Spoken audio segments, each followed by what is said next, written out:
जालना जिल्ह्यातील परतूर तालुक्यातील डोलारा आणि आंबा परिसर पुन्हा एकदा चर्चेत आला आहे। या भागात अवैध वाळू उपसा, मटका व्यवसाय आणि प्रतिबंधित गुटखा विक्री सुरू असल्याचा आरोप स्थानिक नागरिक आणि सामाजिक कार्यकर्त्यांकडून करण्यात येत आहे। विशेष म्हणजे या कथित प्रकारांवर कारवाई का होत नाही असा सवालही उपस्थित केला जात आहे। परतूर तालुक्यातील डोलारा आणि आंबा परिसरात मोठ्या प्रमाणावर अवैध वाळू उपसा सुरू असल्याचा आरोप स्थानिक नागरिकांकडून करण्यात येत आहे।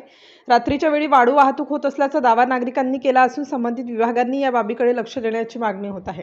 याचबरोबर परिसरात मटका व्यवसाय आणि प्रतिबंधित गुटख्याची विक्री सुरू असल्याच्याही तक्रारी समोर येत आहेत। मात्र या कथित अवैध व्यवसायांवर प्रभावी कारवाई होत नसल्याने नागरिकांमध्ये नाराजी व्यक्त केली जात आहे। काही नागरिकांनी या प्रकरणात कथित हप्ते वसुली होत असल्याचाही आरोप केला आहे। तथापि या आरोपांची अधिकृत पुष्टी झालेली नाही, त्यामुळे या सर्व बाबींची निष्पक्ष चौकशी करून वास्तव जनतेसमोर आणावे अशी मागणी होत आहे।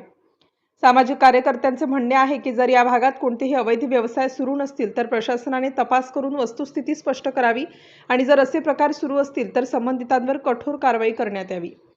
दरम्यान महसूल विभाग, पोलीस प्रशासन, खनिकर्म विभाग आणि अन्न व औषध प्रशासन यांनी संयुक्त कारवाई करून या परिसराची पाहणी करावी आणि नागरिकांच्या तक्रारींची चौकशी करावी अशी मागणी जोर धरत आहे।